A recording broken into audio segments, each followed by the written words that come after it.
العيش السوري وجمال العيش السوري. والوصفة دي طبعا لكل الناس اللي بتحب العيش السوري وتستخدموا معاها ايه في كذا حاجة. طبعا انا هنا جبت شوية دقيق. طبعا انا ما رضيتش احدد الكمية خالص، لانك انت حسب الكمية اللي انت تعمليها، وكمان لو اول مرة تعملي العيش السوري يا ريت تعملي كمية اقل، علشان لو ما ظبطش معاكي ما تندميش ايه على يعني على الكمية اللي انت عملتيها. انا جبت شوية دقيق تقريبا يعني 3 كوبايات او كوبايتين ونص، وعليهم 3 معالق زيت دول في الاول. بعد كده هسخن بقى ميه في الكتل كده، بس ما خليهاش تغلي، يعني خليها سخنه. تمام. وهبدا اكب كده على هضيف الميه على الدقيق. بجد هو عباره عن شويه دقيق وشويه ميه بس. وهبدا اقلب بالمعلقه طبعا عشان الميه هتكون سخنه، فهستنى لحد ما تبرد شويه، واحط بقى يعني كميه ميه كويسه كده على الدقيق. وبعد كده هبقى اقلب ايه، هعجن بايدي. انا اهو زي ما انتوا شايفين بقلب بالمعلقه عادي جدا. حاجة مش مكلفة وبسيطة جدا. طبعا هنا بقى بدأت أعجن بإيدي.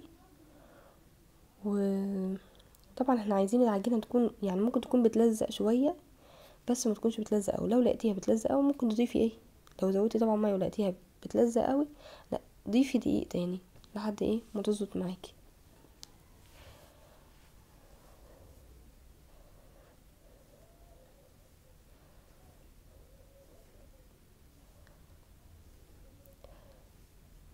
بصراحة انا من الناس اللي بتحب الوصفات تكون ايه في البيت، بتكون احسن وصحية. طبعا انا هحط هنا فوط عليها لمدة ايه نص ساعة، وكل ما تكتري المدة تلت ساعة ونص ساعة هيكون احسن معاكي.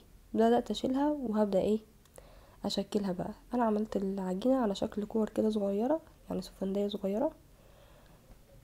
هبدأ اشكلهم كلهم، وهبدأ اسيبها تاني تقريبا تلت ساعة. وكل ما تسيب العجينة يعني وقت اكبر، كل ما تتفرد معاكي وتكون احسن. طبعا هنا بعد ما سبتها تلت ساعة هبدأ بقى ايه افردها زي ما انتوا شايفين كده بايدي الاول.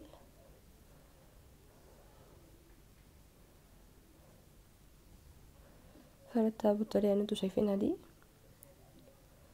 هبدأ اجيبها وهوسع الرغيف بالطريقة ديت.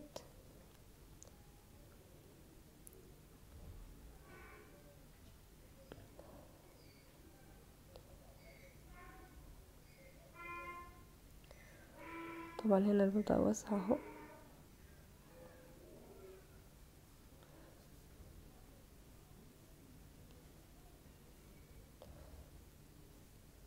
هنا هجيب بقى صينية تكون واسعة شوية واحطها على النار واخليها تسخن كويس. وبعد كده اول ما احط الرغيف هبدأ اخليها على نار متوسطة.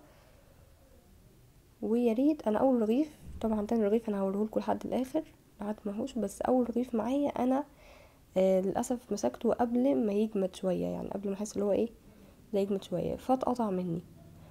ان شاء الله يعني مرة تاني او ما تحصل معايا غلطة زي كده هصورها لكم عشان تتفادوها. بس هنا تاني بقى رغيف وحطيته، وهبدأ هسيبه خالص لحد ما احس اللي هو ايه بدأ ينشف شوية، يعني ما ينشفش قوي، بس اللي هو بحيث ان انا هقدر امسكه. تمام. هلفه كده زي ما انتوا شايفين عشان يروح على كل الجوانب ويبقى بالشكل اللي احنا عايزينه. تمام. انا هنا اهو مش راضية اشيله احسن يتقطع معايا.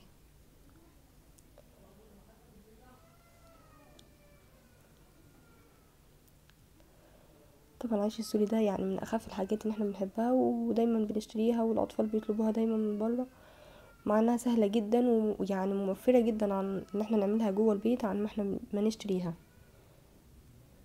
يعني تخيلي كده عندك شويه نوتيلا، عندك مثلا طحينيه ممكن تعملي ده سندوتشات.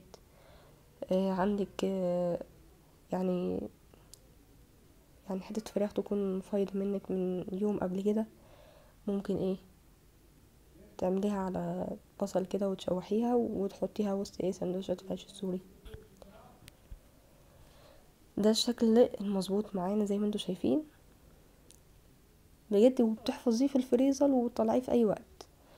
بتطلعيه بتسيبيه يا دوبك 5 دقايق 5 دقايق بتلاقيه بدأ يتطرى معاكي ولو حابه تسخنيه بقى سنه بسيطه كده على البوتاجاز وتاكلي بقى، او تحشيه بالحشوه اللي انت عايزه تحشيه بيها.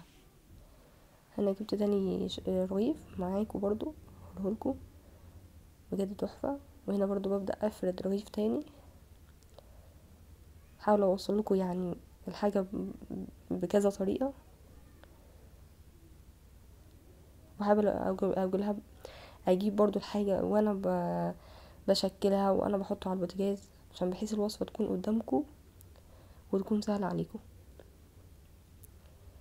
عايزه اقول لكم مش كل الحاجات اللي ممكن تظبط معانا من اول مره. عادي جدا ان انتي يعني اول مره تعملي حاجه وما تظبطش معاكي، ده طبيعي يعني. كلنا كده، ولازم يكون عندك صبر شويه في الحاجه اللي انتي بتعمليها، وان شاء الله هتظبط معاكي. لو ما ظبطتش معاكي اول مره هتظبط معاكي تاني مره او تالت مره. يعني مش شرط نكون ماشيين بالمسطره، عادي يعني، كلنا بنغلط. اهم حاجه بس نكون عندنا شويه صبر كده، وحاجه ان شاء الله تظبط معانا.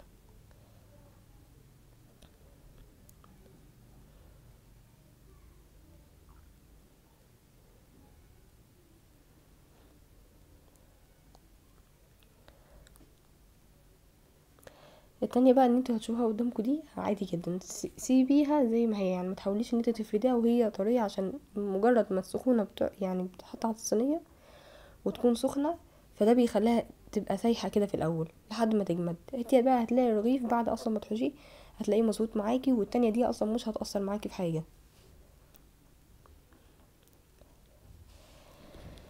بجد انا في رأيي لو الحاجة حتى مش راضيين عن شكلها واحنا بنعملها في البيت، يعني عن شكلها زي بره، بس انا بكون راضية جدا عنها، عشان هي بتكون صحية اكتر وتكون مضمونة وعارفين احنا عاملينها ازاي.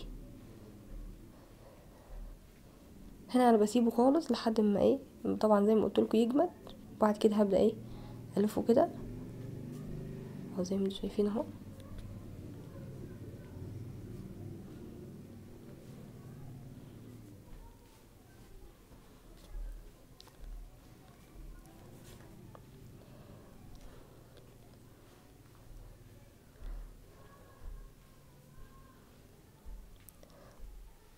واحلى حاجة في العيش ده ان انتي بتحفظيه في التلاجة اول ما بتطلعيه. طبعا بتلاقيه بتسيبيه كده دقيقتين او 3، وتلاقيه بقى بدأ يطرى معاكي خالص كأنك لسه عاملاه طازة. انا بفرد معاكم تاني برضو رغيف تاني بنفس الطريقة.